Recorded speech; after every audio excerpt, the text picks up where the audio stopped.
قرآن کریم کے ساتھ نبی کریم صلی اللہ علیہ وسلم کا ویسے بھی بہت زیادہ تعلق تھا۔ قرآن کریم کے بارے میں نبی کریم صلی اللہ علیہ وسلم کی دو سنتیں ہیں۔ ایک سنت قرآن کریم سننا ہے اور دوسری سنت قرآن کریم کی تلاوت کرنا ہے۔ حضرت عبداللہ ابن مسعود رضی اللہ تعالی عنہ فرماتے ہیں کہ ایک مرتبہ نبی کریم صلی اللہ علیہ وسلم نے مجھ سے ارشاد فرمایا کہ مجھے قرآن کریم کی تلاوت سناؤ، مجھے قرآن کریم کی تلاوت سناؤ۔ تو ابن مسعود کہتے ہیں کہ میں نے عرض کیا یا رسول اللہ اقرأ علیک وعلیک انزل، کہ میں آپ کو پڑھ کر سناؤں؟ قرآن کریم تو نازل ہی آپ پر ہوا ہے، یعنی قرآن کریم تو ہم آپ کی زبان اقدس سے سننے کے عادی ہیں، ہماری کیا مجال ہو سکتی ہے کہ ہم آپ کو قرآن سنائیں؟ تو آپ صلی اللہ علیہ وسلم نے ارشاد فرمایا کہ انی احب ان استمع من غیری، کہ میں یہ پسند کرتا ہوں کہ اپنے علاوہ کسی اور سے بھی قرآن سنو۔ گویا کہ قرآن کریم سننا یہ نبی کریم صلی اللہ علیہ وسلم کو پسند تھا۔ تو ابن مسعود فرماتے ہیں کہ میں نے آپ کے حکم پر عمل کرتے ہوئے سورہ نساء کی تلاوت شروع کر دی، میں تلاوت کرتا رہا، آیات پڑھتا رہا۔ جب میں اس آیت پر پہنچا فَكَيْفَ إِذَا جِئْنَا مِن كُلِّ أُمَّةٍ بِشَهِيدٍ وَجِئْنَا بِكَ عَلَى هَؤُلَاءِ شَهِيدًا، کہ وہ کیسا منظر ہوگا جب ہم ہر امت پر ایک گواہ کو کھڑا کریں گے اور ہم آپ کو ان سب پر گواہ بنائیں گے۔ تو جب میں نے یہ آیت پڑھی تو نبی کریم صلی اللہ علیہ وسلم نے فرمایا کہ بس بس کافی ہے۔ ابن مسعود کہتے ہیں کہ میں نے جب نظر اٹھا کے دیکھا تو میں نے دیکھا کہ نبی کریم صلی اللہ علیہ وسلم کی دونوں چشمان مبارک سے آنکھوں سے آنسو رواں تھے۔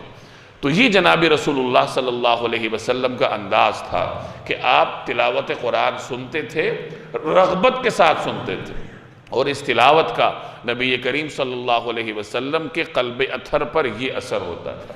تو معلوم ہوا کہ قرآن کریم کی تلاوت جس طریقے سے سنت ہے، اسی طریقے سے قرآن کریم کی تلاوت کو سننا بھی سنت ہے۔ قرآن کی تلاوت سننا کوئی معمولی بات نہیں ہے۔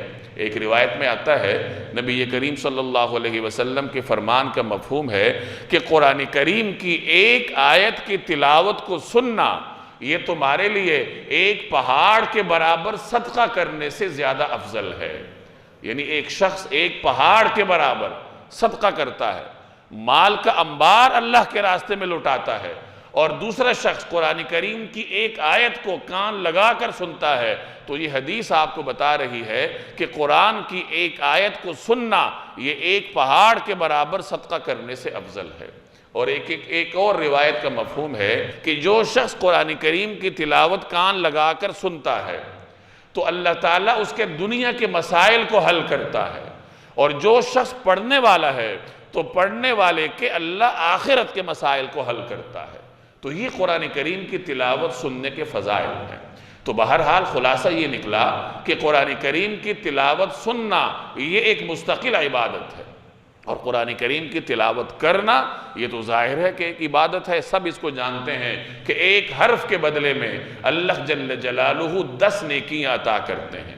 اب اگر یہی حرف رمضان میں پڑھا جائے تو آپ 10 کو 70 سے ضرب دے دیجئے، گویا کہ الف لام میم صرف یہ 3 حروف کی تلاوت اللہ جل جلالہ کی جانب سے 1000 نیکیاں آپ کے نامہ اعمال میں درج کرواتی ہے اگر آپ رمضان میں اس کی تلاوت کریں۔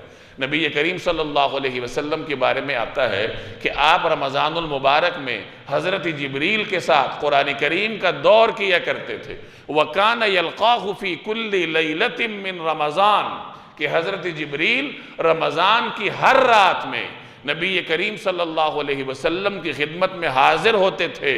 فَيُدَارِسُهُ الْقُرْآنِ، اور آپ صلی اللہ علیہ وسلم کے ساتھ قرآن کریم کا دور کیا کرتے تھے۔ دور کا مطلب ایک دوسرے کو سنانا، جیسے آپ دیکھتے ہیں کہ حفاظ بچے ایک دوسرے کو سنا رہے ہوتے ہیں تو یہ دور کہلاتا ہے۔ تو رسول اللہ صلی اللہ علیہ وسلم حضرت جبریل کے ساتھ قرآن کریم کا دور کیا کرتے تھے۔ تو یہ وہ منفرد عبادت ہے جو نبی کریم صلی اللہ علیہ وسلم رمضان المبارک میں انجام دیا کرتے تھے، یعنی قرآن کریم کے ساتھ اپنا تعلق رمضان میں بڑھانا، یہ نبی کریم صلی اللہ علیہ وسلم کی سنت ہے۔